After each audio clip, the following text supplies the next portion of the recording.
கருப்பு சிவப்பு தான் திமுகவுக்கு பிடிச்ச கலரு. திமுக கட்சியினுடைய கலர், கொடியினுடைய கலர் அப்படின்னு நம்ம நினச்சிக்கிட்டு இருந்தோம்.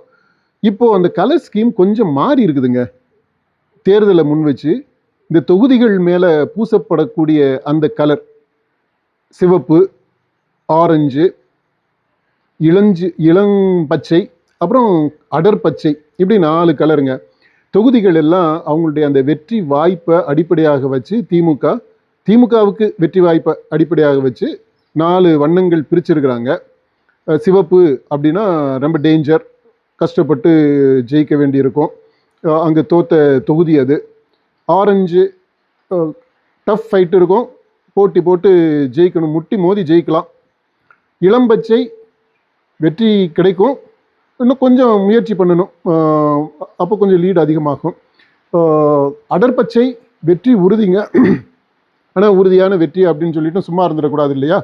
ஆக இந்த கலர்களுடைய அடிப்படையில் தேர்தலுக்கான உத்திகளை வகுக்கிறது அதுதான் இப்போ நடந்துக்கிட்டு இருக்கு, நடக்க போகுது.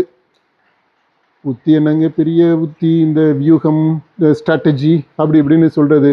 இந்த ஸ்ட்ராட்டஜிஸினுடைய உச்சம் எதுவாக இருக்கும்? இந்த பூசியிருக்கிறாங்க இல்லையா தொகுதிகளில், இந்த 234 தொகுதிக்கும் வண்ணம் பூசியிருக்கிறாங்க இல்லையா, அந்த வண்ணங்களுக்கு ஏற்றது மாதிரி கலராக நோட்டுகளை விநியோகம் பண்ணுறதான் பெரிய உத்தியாக இருக்க போகுது. திமுகவை பொறுத்த மட்டும் இல்லை, திமுக கூட்டணியை பொறுத்த மட்டும் இல்லை, அந்த நம்முடைய கள ஆய்வுகளுடைய அடிப்படையில் பார்த்தா அது கடந்த 2 ஆண்டுகளில் தொடர் சரிவை தான் சந்திச்சுக்கிட்டு வருதுங்க. குளத்தூர் தொடங்கி சிஎம் தொகுதியிலிருந்து கன்னியாகுமரி வரைக்கும் நீங்கள் எடுத்துக்கிட்டால் 234 தொகுதியிலையுமே திமுகவினுடைய வண்ணம் சிவப்பு, ஆரஞ்சு, இது 2க்கும் இடைப்பட்டதாகத்தான் இருக்கு.